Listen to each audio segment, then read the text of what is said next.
So this is me मंथन पांडे। इस video में जालना नांदेड़ एक्सप्रेसवे का पैकेज नंबर 5 का अपडेट लिया जाएगा। और ये वीडियो सिचुएटेड है, मतलब मैं इसे रिकॉर्ड कर रहा हूँ पूर्णा में, और ये अपडेट पूर्णा से है। इस वीडियो में पूर्णा के अंदर जो इंटरचेंज है जालना नांदेड़ एक्सप्रेसवे का, मैं उसे भी दिखाऊंगा और बाकी सारी भी प्रोग्रेस दिखाऊंगा। और जो मोंटे कार्लो कंस्ट्रक्शन कंपनी का जो क्या कहते हैं उसे, मोंटे कार्लो कैंप है, मैं उसके बारे में भी आपको बताऊंगा कि वहाँ पे क्या कंस्ट्रक्शन एक्टिविटीज़ चल रही है। सो बने रहिए इस वीडियो के साथ। Let us begin. हाँ, तो ये अपडेट नंबर 2 है जालना नांदेड़ समृद्धि महामार्ग का, और मैं अभी NH 145+550 पे हूँ। और ये वाला एक्चुअली पैकेज 5 है और ये पूर्णा में आता है। ये पूर्णा का अपडेट है। यहाँ पे बेस कोर्स और सब बेस कोर्स दोनों प्रिपेयर हो रखे हैं। सामने एक स्ट्रक्चर है जो कि इस वीडियो में आगे देखेंगे। और यहाँ पे एक बहुत बड़ा स्टोन क्रशर प्लांट है और ये अभी ऑपरेशनल है। एक्चुअली इसका साइज़ बहुत ज़्यादा बड़ा है, बहुत ह्यूज साइज़ है इसका। यहाँ से एक एलिवेशन है ऊपर की तरफ, इस वजह से यहाँ पे डीप डाउन डिगिंग की गई है। और इस साइड नांदेड़ आता है और इस साइड आगे जालना आएगा और पूर्णा इंटरचेंज आएगा। और ये जो जगह है जहाँ पे मैं अभी खड़ा हूँ, वो जगह वो वाले, मतलब पिछली बार का जो वीडियो जहाँ से शुरू हुआ था वहाँ से अराउंड एक 25 किलोमीटर्स है। और इन बिटवीन दैट स्पेस जो जितना भी एक्वायर्ड ज़मीन है वहाँ पे काम शुरू नहीं हुआ है due to some reasons. Hopefully further हो जाएगा, पर करेंटली कुछ भी नहीं है। जो पूर्णा चिड़वा रोड है, चिड़वा, I don't know the pronunciation, जो नांदेड़ पूर्णा रोड है वहाँ पे एक मैं वीडियो में दिखा दूंगा, एक इमेज है जिसमें उस रोड के ऊपर जहाँ पे इंटरसेक्ट करने वाला है एक्सप्रेसवे, उसे बताया गया है। एक्चुअली ये बहुत बड़ा क्रशिंग प्लांट है और यहाँ पे सामने माइनिंग हो रही है, उसके लिए विल सी इट फर्दर। यहाँ पे एक्सकेवेशन चालू है और ये ROW के बाहर एक्सकेवेशन चालू है। और ये ऊपर अलाइनमेंट है।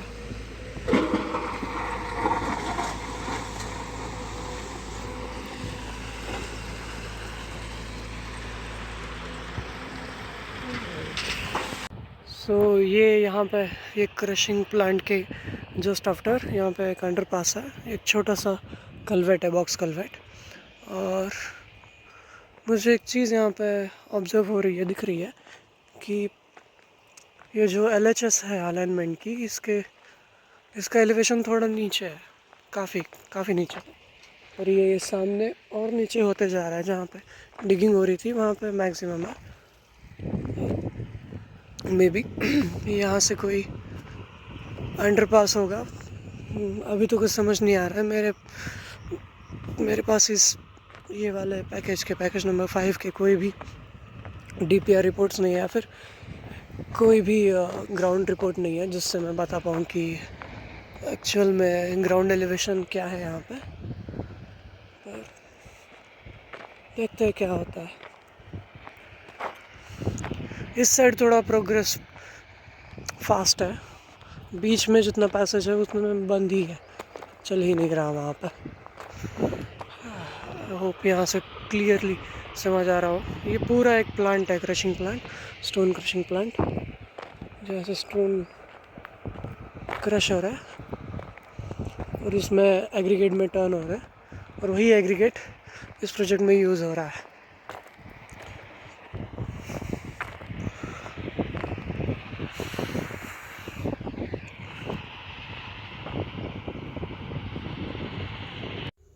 तो यहाँ पे एक ½ एन किलोमीटर के बाद में एक बॉक्स कलवेट का कंस्ट्रक्शन ऑन गोइंग है।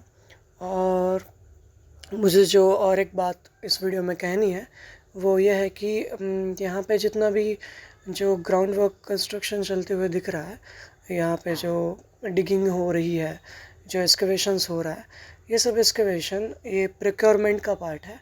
एक्चुअली ये जो पैकेज है सिर्फ ये नहीं, बाकी के सारे जो पैकेजेस हैं समृद्धि एक्सप्रेसवे के, जालना नांदेड़ समृद्धि एक्सप्रेसवे के, उसमें इंजीनियरिंग प्रिक्योरमेंट मोड या फिर इंजीनियरिंग प्रिक्योरमेंट मॉडल का यूज़ किया गया है। इसका मतलब यही होता है कि जो भी कंस्ट्रक्शन कंपनी किसी भी पैकेज पे काम कर रही है, उस पैकेज पे जो लगने वाली जो मटेरियल है, जो लगने वाला सब सब्सटेंस है, जैसे कि एग्रीगेट हो गया, स्टील हो गया, या फिर कोई भी और चीज़ हो गई जो कंस्ट्रक्शन में यूज़ होने वाली है, उसका सारा प्रिक्योरमेंट वो इंजीनियरिंग कंपनी खुद करेगी। जो कंस्ट्रक्शन कर रही है वो, उसमें गवर्नमेंट का कोई भी इन्वॉल्वमेंट नहीं रहेगा। गवर्नमेंट तो इसी चीज़ की वजह से यहाँ पे जितना भी जो ज़मीन दिख रही है जो एक्सकेवेट हो रही है, उसका एक्सकेवेशन रिक्वायरमेंट में यूज़ हो रहा है। और वहाँ पे जो क्रशिंग प्लांट है उसमें उसी जो एक्सकेवेट हुए हुए रॉक से उनका अलग अलग फॉर्मेशन में कन्वर्जन हो रहा है, लाइक एग्रीगेट्स में, like required 4 mm 8 mm like 6 mm, जितना भी जो कुछ भी रिक्वायरमेंट है उसके अकॉर्डिंगली। सो इसी के अंडर जो कंस्ट्रक्शन कंपनी है वो खुद का भी लैंड कुछ ओन करती है और वो उस पर एक्सकवेशन करती है just to procure some aggregates. So यही चीज़ मुझे इस वाले पॉइंट से एक्सप्लेन करनी थी कि ये जो क्रशिंग प्लांट है उसका ओवरऑल सिग्निफिकेंट क्या है इस कंस्ट्रक्शन में।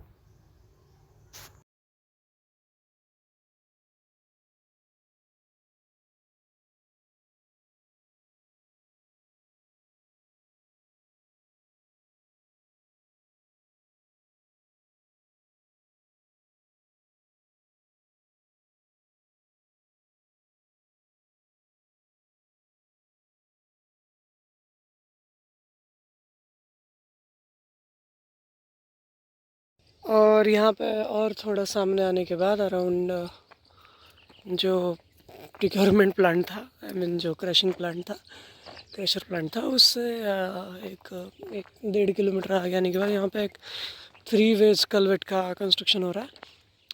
ये नैरो है और ये उससे थोड़ा सा ज़्यादा विड्थ रखता है और ये नैरो है। सो आई डोंट नो ये किसका अंडर पास है, मे बी ये यहाँ से सड़क है उसी का है, उसी के अलाइन यहाँ पे एक कैनल भी है। सो दिस में भी ड्यूअल पर्पस।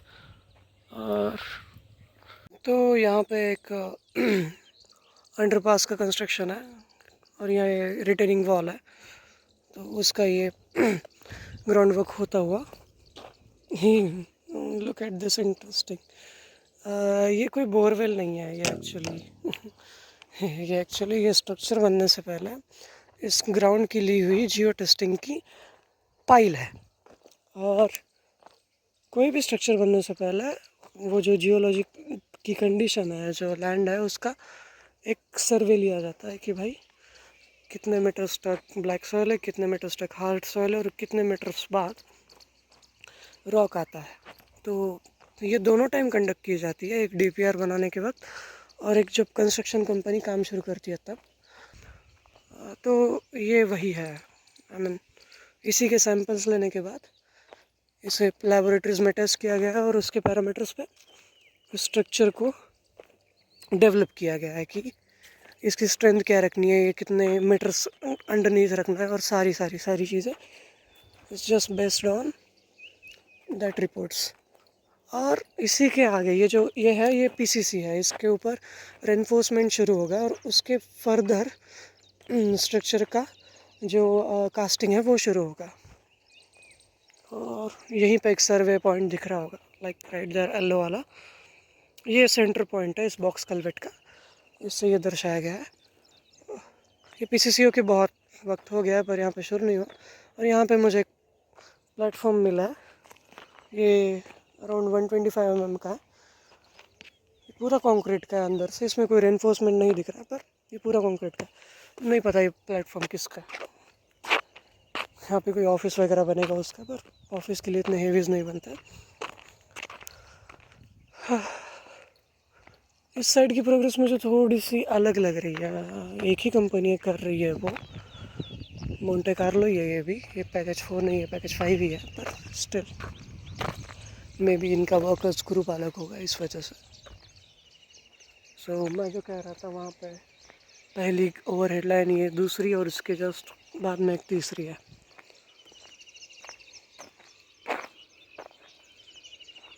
और एक वियर्ड सी चीज़ मैंने नोटिस की है। आई मीन ये जो वहाँ पे है ना, यहाँ से दिख रहा होगा, वो ओवरहेड लाइन का जो टावर है वो एक अलग डिज़ाइन में है, अलग शेप में। ओके, और ये वाला भी एक अलग शेप में, यहाँ से दिख नहीं रहा खैर वो, पर वो भी उसी शेप में है जिस शेप में वो है। पर ये जो बीच वाला है ना, वो एक अलग शेप में है। इसका एलिवेशन ज़्यादा है, ये इसकी केबल्स ज़्यादा ऊपर है comparative to this. So that mean may be कि ये जब कंस्ट्रक्ट हो रहा होगा तो उन्हें पता होगा कि यहाँ से कोई एक एक्सप्रेस हाईवे फर्दर क्रॉस करने वाला है। सो उन्होंने ऑलरेडी इसको एलिवेटेड बना दिया, हो सकता है। आई मीन यूजुअली जो प्लानिंग्स होती है वो ऑर्गेनाइज होती है फर्दर फ्यूचर में आने वाले केओस के लिए। सो मे बी ये उसी के लिए इतना ऊपर किया गया, क्योंकि वहाँ देखा जाए तो एलिवेशन कम है और यहाँ पे बहुत ज़्यादा होता है। सो तो कुछ किलोमीटर्स आगे आने के बाद यहाँ पे कंस्ट्रक्शन अगेन बंद है, क्योंकि लैंड एक्विजिशन इशू। सो ये वो टावर जिसके बारे में मैं जस्ट बात कर रहा था कि जिस टाइम पे टावर बन रहा था उसे प्लानिंग में ही थोड़ा सा ज़्यादा एलिवेशन पे और अलाइनमेंट के बाहर सिचुएट कर दिया, ताकि अलाइनमेंट को फ्यूचर में कोई दिक्कत ना हो। और ये जो रोड क्रॉस कर रही है उसके बीच में ये नहीं आता है, तो इसे डिसमेंटल करने की कोई भी ज़रूरत नहीं है। Which is actually make more sense कि तुम ऑलरेडी प्लानिंग इतनी अच्छे कर रहे हो कि डिसमेंटल करने की ज़रूरत ना पड़े। ये प्रोजेक्ट को और फास्ट बनाएगा और कॉस्ट इफ़ेक्टिव भी है।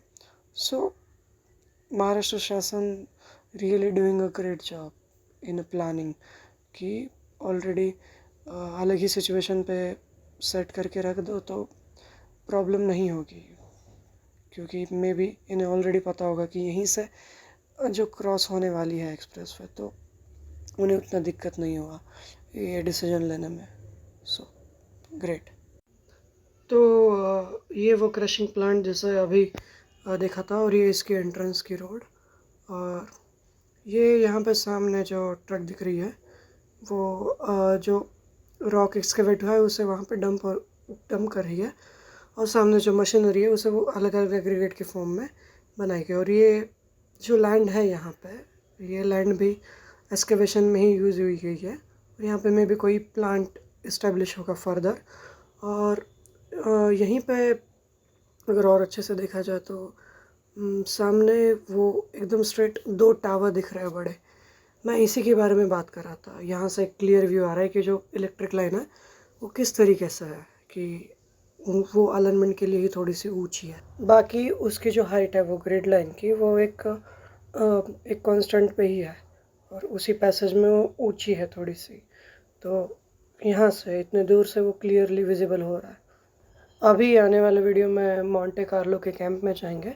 यहाँ से कुछ डिस्टेंस पे मोंटे कार्लो का जो सेंट्रल कैंप है वो सिचुएटेड है, उसे देखेंगे। सो ये थोड़ा सा आगे आने के बाद यहाँ पे एक्चुअली एक पूरा प्लांट ही है। आई मीन फर्दर प्लांट्स है यहाँ पे 1 2 3 4। कोई प्लांट प्रीकास्ट का है, तो कोई प्लांट अपना आरएमसी का है, रेडी मिक्स कंक्रीट का, और कोई प्लांट हॉट मिक्स प्लांट है। सो यहाँ पे मोंटे कार्लो का मेन हेड ऑफिस है, जहाँ से ये सारी की सारी जो प्रोग्रेस है, ये सारी की सारी जो कंस्ट्रक्शन एक्टिविटीज़ है वो कंडक्ट की जाती है। ये जो अलाइनमेंट के बाजू में एक कंटिन्यूस जो एक रिटेनिंग वॉल होती है, रिटेनिंग वॉल नहीं सॉरी, एक बाउंड्री वॉल होती है, उस बाउंड्री वॉल के लिए यूज़ होने वाले पैनल्स और कॉलम्स का यहाँ पे प्रीकास्ट के फॉर्म में कंस्ट्रक्शन हुई जाती है, प्रीकास्ट किया जाता है इन्हें, और उसके बाद में यहाँ पे इन्हें फर्दर उधर लॉन्च किया जाता है। ये वही है, वहाँ पे बड़े पैनल्स हैं, और यहाँ पे गेंट्री क्रेन। ये जो ट्रे है यहाँ पे इस इन केबल्स को, ये प्री स्ट्रेस केबल है, इन्हें प्री स्ट्रेस किया जाता है और उसके बाद में फिर इस कंक्रीट को कास्ट किया जाता है और उसके बाद में इन्हें रिमूव कर दिया जाता है। और ये पैनल्स है जो कि साइड में लगेंगे।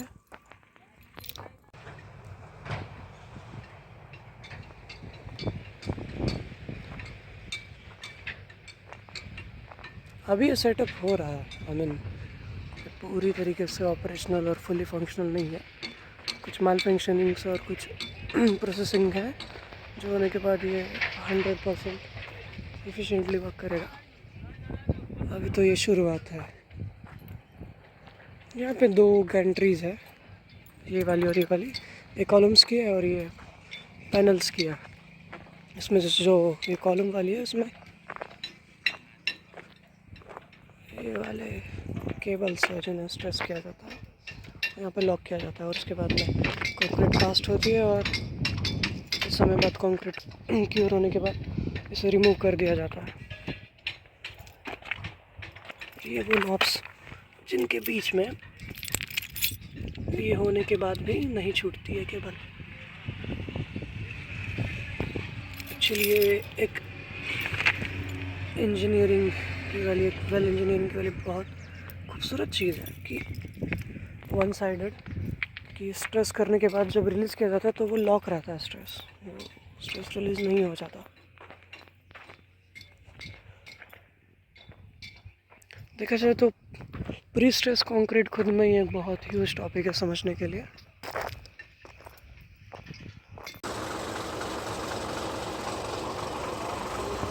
यहीं पर मुझे ये सामने एक LNG ट्रक मिला है।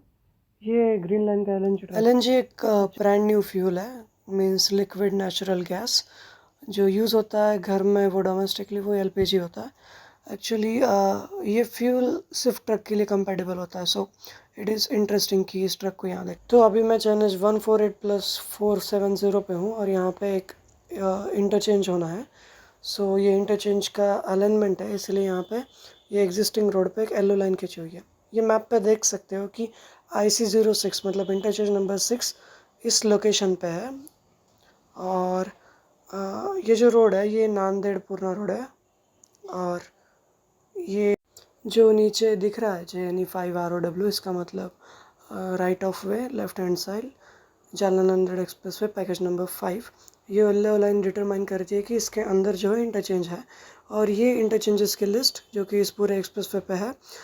और यहाँ पे जो 6 नंबर का इंटरचेंज है वो ये इंटरचेंज होने वाला है। तो अभी यहाँ पे मुझे इसी स्पॉट पे एक पाइल ली हुई रिग मिली है। यहाँ से जो पाइल का सैंपल है वो लिया था। और इसी जगह पे एक ट्रम्पेट इंटरचेंज होने वाला है जो कि प्रपोज्ड है। मतलब कि इस रोड से एंट्री या एग्ज़िट ली जा सकती है एक्सप्रेसवे को। सो ये जो पाइल है ये इसी का प्रूफ है कि यहाँ पे एक स्ट्रक्चर होने वाला है। और ये जो साइड है ये इस साइड से अभी अपन लोग आए हैं प्रोग्रेस लेते हुए। अभी थोड़ा सा आगे बढ़ने के बाद मुझे एक इंटरेस्टिंग चीज़ दिखी यहाँ पे। ये पूर्णा नांदेड़ रोड पे ही यहाँ पे एक सर्वे रेफरेंस मार्क है सामने मेरे। और ये सर्वे रेफरेंस मार्क हेल्प करता है कि जो सेंटर पॉइंट होता है सर्वे का, यहाँ से रेफरेंस लेके उसे डिटरमाइन किया जाता है। यहाँ पे जूम करके देखा तो यहाँ पे GCP दिखाई दे रहा है। GCP का मतलब होता है ग्राउंड कंट्रोल पॉइंट। और ये जो मार्क दिख रहा है उसका हेल्प सैटेलाइट से सर्वे रेफरेंस मार्क में यूज़ होता है। Thank you for watching this video. अगर आप मेरे चैनल से जुड़ के रहना चाहते हैं तो आप मुझे सब्सक्राइब भी कर सकते हैं। अगर ये वीडियो आपको पसंद आया तो आप इसे लाइक भी कर सकते हैं। Thank you for watching this video. अगर आप मेरे चैनल से जुड़ के रहना चाहते हैं तो आप मुझे सब्सक्राइब भी कर सकते हैं। अगर ये वीडियो आपको पसंद आया तो आप इसे लाइक भी कर सकते हैं। Thank you.